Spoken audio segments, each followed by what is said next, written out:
Coming up today on This Is True Really News. Ah! Ah!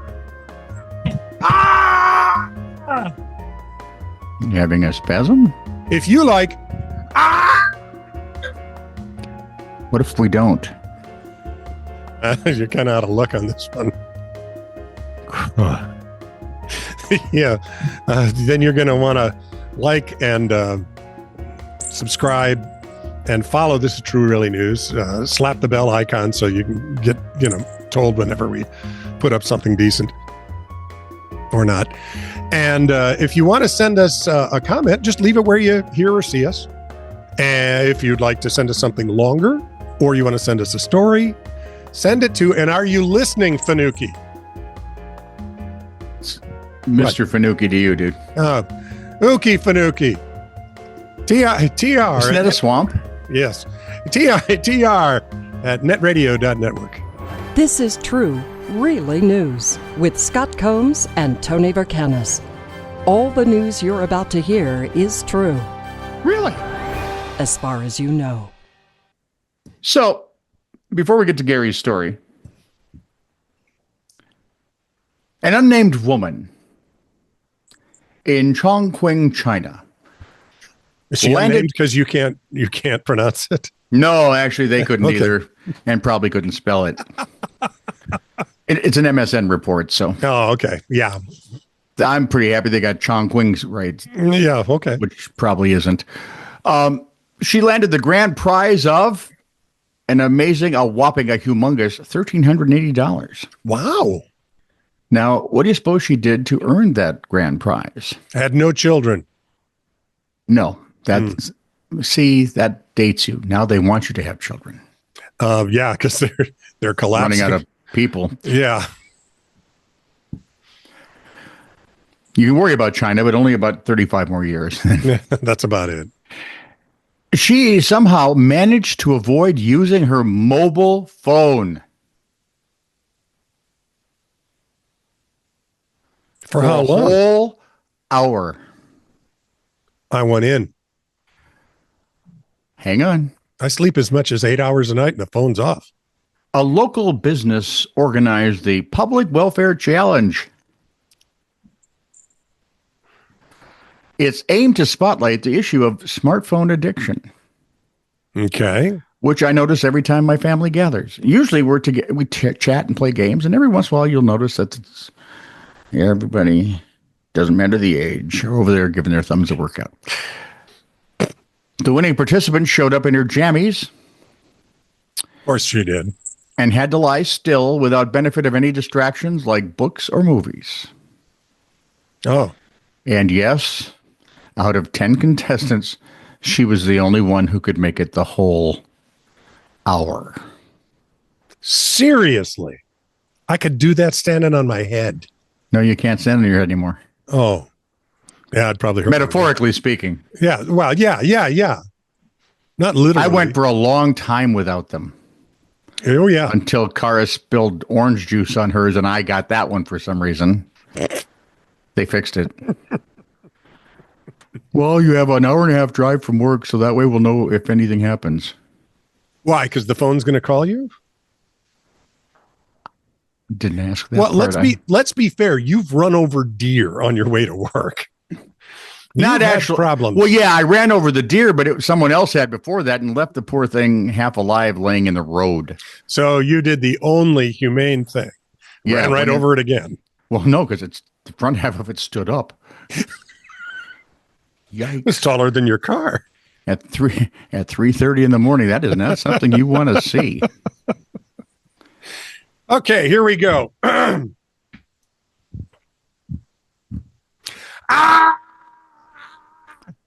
You have got to stop doing that. This from the Mirror via Patrick Reed.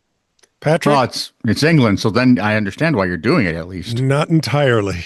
Okay. Maria James from Cedar Creek, Texas, was just minding her own business when she felt the call of nature at around 4:30 a.m. She got up to use the bathroom. Given the time in the morning, she didn't feel the need to turn on the light. We never do we? No. Yep. and sat down on the toilet in pitch black darkness. Something Scott would never do. Within moments, I always check. What are you afraid of? What's about to happen? Within moments, she came to regret that decision. No. As a rat snake. You're afraid of what could possibly, maybe in a weird science fiction movie, happen. No. You just listen up here, non-believer. A rat snake coiled beneath the toilet seat bit her after being disturbed. Maria explained, I felt a little poke on my leg and I said, something happened. My husband left something on the toilet that bites, apparently. So I turn on the light and I see there's a snake under my toilet seat. Now, although the incident is rare, it is far, listen up, it is far, are you listening? It is far, I don't see you acknowledging that you're listening. It's far from the first time a snake has made itself at home in somebody's toilet. I'm sorry, what? With another Texas woman having also reported a rattlesnake lurking in her U-bend just a year ago. It's Texas. Yeah, it happened to my mom in Topeka. Well, that's because the snake was bored as hell. You're in Kansas, for God's sake. Occasionally, snakes in the home may also be caused by escaped pets, such is the case in Wolverhampton. Now, is that the one where the poodle crawled in? And no. It liked to pretend it was a snake. Yeah, it didn't hiss, it whines. Where are the corgis? I haven't seen them. When an unsuspecting Well, woman... Your Majesty, be very careful when you use the loo. Woman found a red and black and orange snake lurking in her toilet, promptly phoned police for help. West Midlands police said, we're used to the occasional slippery customer, but two of our Wolverhampton response officers came across a real-life slithery character when they answered a late evening call-out. This colorful chap was lurking in a loo at a home in East Park. And as the resident wasn't a big fan, we attended and used the neighbor's litter picker stick to crate. Is that like my little grab-it thing? Yeah, little litter picker stick and a crate to flush him out. So, Patrick, you know me very well, and you know that is my most irrational fear. And there is a non-zero chance at any moment. So it is an irrational fear, you say? I know it's an irrational fear. But these do not help. No, they don't. Which accounts for all the eyeing.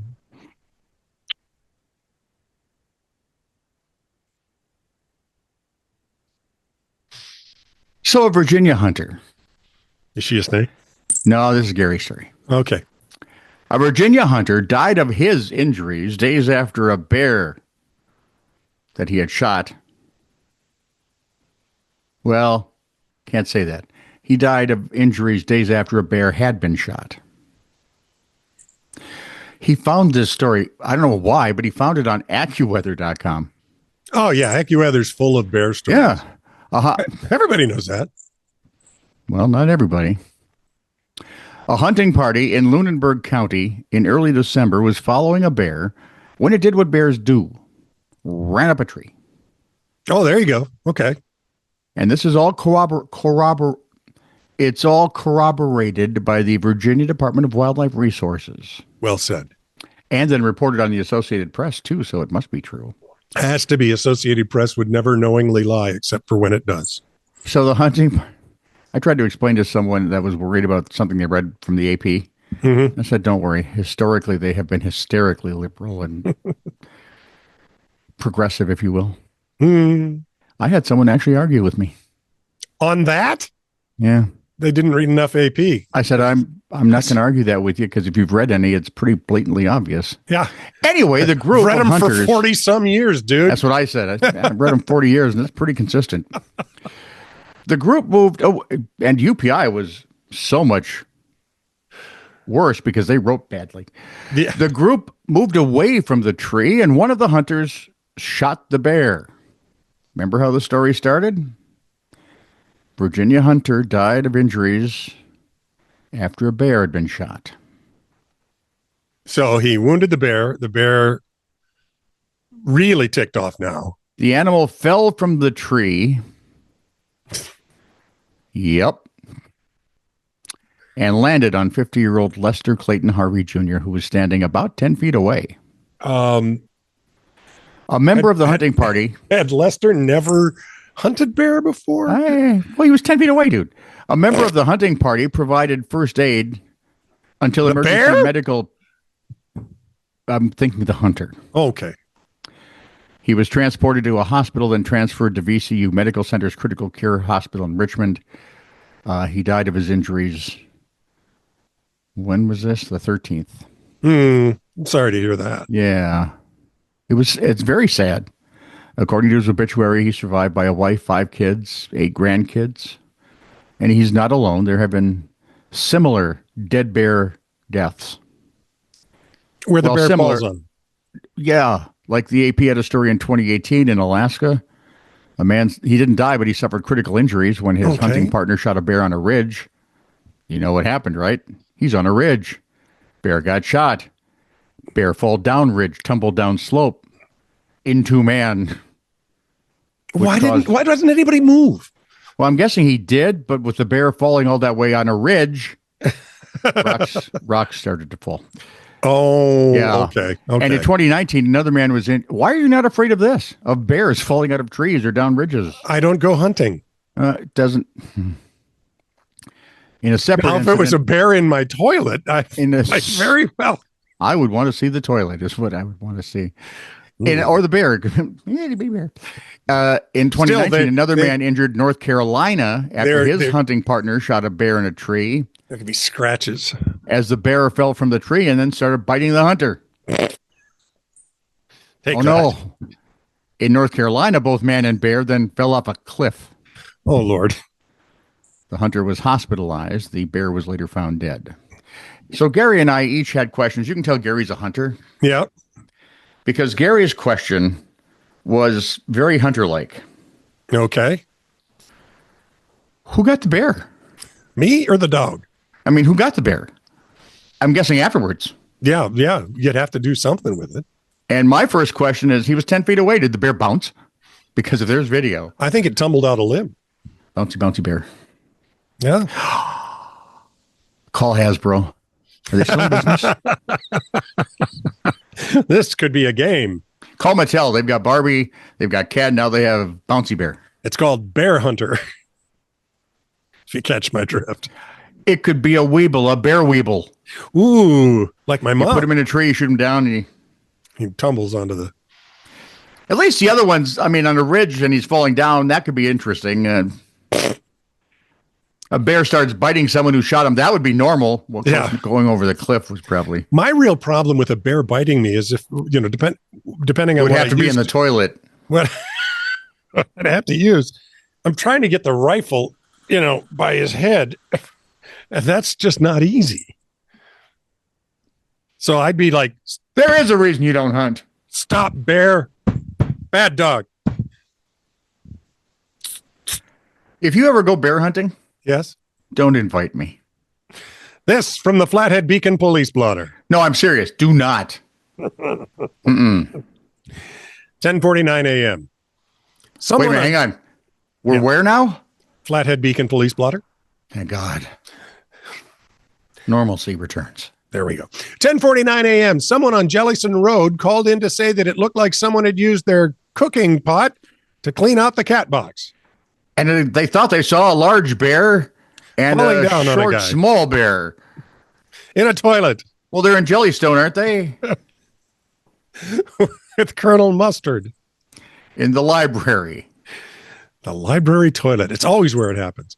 3:47 p.m. A local school called in when an intoxicated man showed up to pick up his daughter. It was discovered, however, that he had a sober man with him to take the pair home. I'm here to get my daughter. You can't take her home in that condition. I can't. He can't. He's Bill. 7:50 p.m.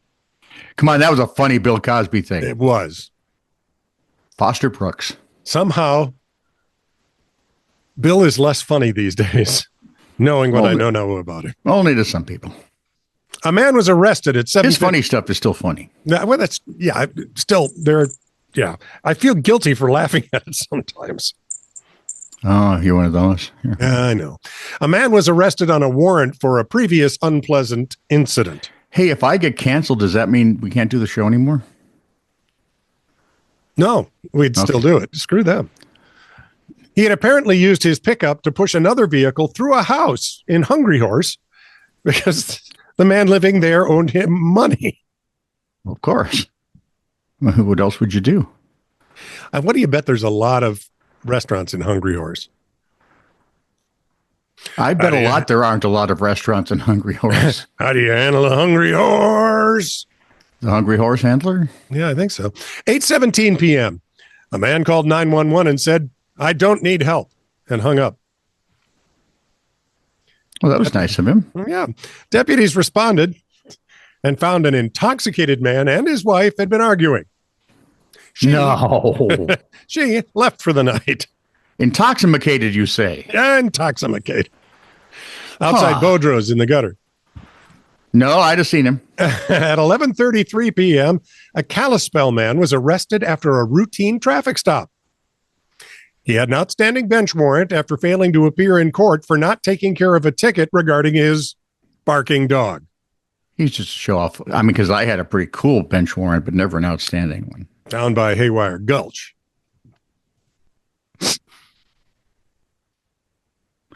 Do they check Haywire Gulch for, I don't know, any bodies? Dead animals? 2:18 a.m., an intoxicated and argumentative couple on Ridgewood Drive in Kalispell needed to be counseled on the proper use of 911. All right, see.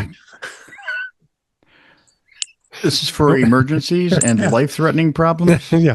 Listen to me carefully. No, stop looking at each other. Nope. Shush. Shush. That was at 2:18 a.m. Yeah. At 3:13 a.m., an intoxicated woman on Ridgewood Drive called in again because she couldn't get her boyfriend to leave. Tell me it's not the same pair. It is. Soon after, they both decided to go to bed. I'm beat. Can we do this tomorrow? Yeah, sure. Yeah, okay. We're going to have to get drunk in the morning then. All right. Listen, just start the margaritas when you get up. I'll be there. I love the smell of margaritas in the morning. Oh, sangria in the morning. Oh, that just reminds me of the time with me and Tom and with Two First Names. We're at that internet show out in LA. And we went to the Santa Monica Pier and there's a great restaurant out there. And we got to talking with the bartender and we were waiting for seats for dinner because the place was packed. He fed us we bought a couple of margaritas, and it had been a long week at that thing. It was hot. And so we just finally ordered some fish nachos, seafood nachos. And that's what you do, right? The bartender kept just giving us alcohol margaritas. Oh, man. And we walk out the door. Well, we're holding on to each other as we walk out the door. And Tom with Two First Names looks at me and goes, "Did you drive? Because I don't think I did." I said, "Nope, neither of us drove." "Good," says Tom. And that's when I had the hot tub, the great hot tub response, the great hot tub story happened on that night. The hot tub story of 04. It was one. It was just stupid. It was the least relaxing thing I've ever done in my life. And yet, a good story. There you were. This is true, really news. Send email to TITR@netradio.network.